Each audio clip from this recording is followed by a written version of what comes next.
Shalom Bapak Ibu Saudara yang dikasihi nama Tuhan. Kembali kita bertemu untuk mendengarkan renungan harian. Di pembacaan Alkitab hari ini terambil dari Efesus pasal yang kedua ayat yang keempat sampai dengan ayat yang ke-10. Efesus pasal yang kedua ayat yang keempat sampai dengan ayat yang ke-10.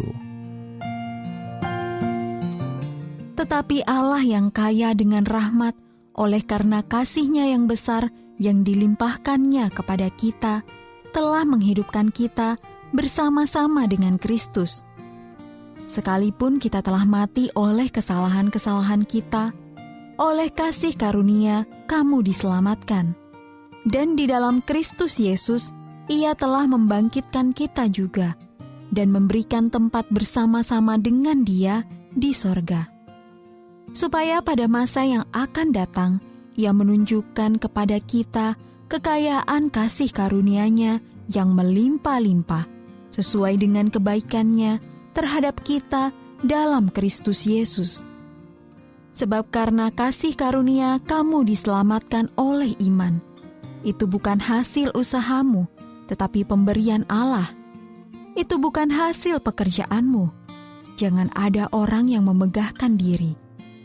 Karena kita ini buatan Allah, diciptakan dalam Kristus Yesus untuk melakukan pekerjaan yang baik yang dipersiapkan Allah sebelumnya. Ia mau supaya kita hidup di dalamnya. Ayat Mas Renungan hari ini terambil dari Efesus pasal yang kedua ayat yang ke-10.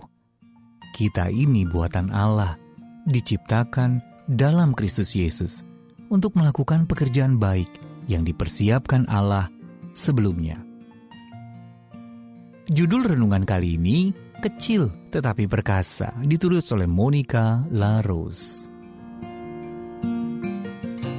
Sesekali pada larut malam di gurun Sonora yang keras di Amerika Utara, sayup-sayup terdengar suara lolongan melengking. Namun tidak ada yang mengira sumber suara itu adalah seekor hewan kecil tetapi perkasa.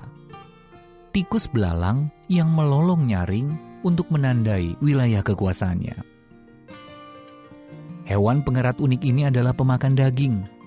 Tikus yang juga dijuluki tikus serigala ini diciptakan unik dengan kemampuan untuk melawan dan memangsa hewan-hewan yang menakutkan seperti kalajengking. Tikus belalang tidak hanya kebal terhadap racun kalajengking, tetapi juga mampu mengubah racun tersebut menjadi obat penawar. Melihat bagaimana tikus kecil tersebut sepertinya dirancang khusus untuk mampu bertahan dan berkembang di lingkungan yang begitu keras, membuat saya bersyukur. Seperti dijelaskan Paulus dalam Efesus pasal yang kedua ayat yang ke-10. Keunikan menakjubkan itu juga menjadi ciri rancangan Allah bagi manusia. Setiap dari kita adalah buatan Allah, diciptakan dalam Kristus Yesus yang secara unik diperlengkapi untuk memberikan kontribusi bagi kerajaannya. Apapun karunia yang diberikan Allah kepada Anda, ada banyak yang dapat Anda persembahkan.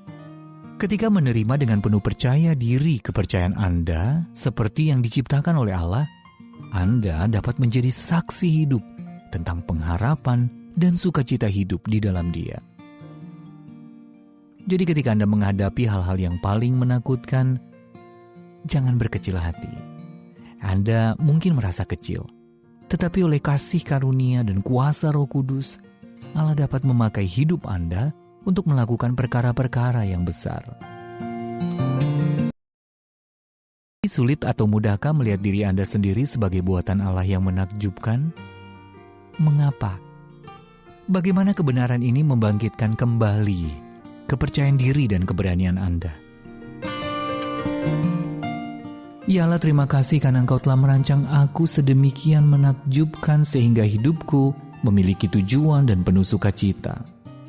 Tolonglah aku untuk mempercayai dan dikuatkan oleh kebenaran tentang diriku yang sesungguhnya di dalam Engkau.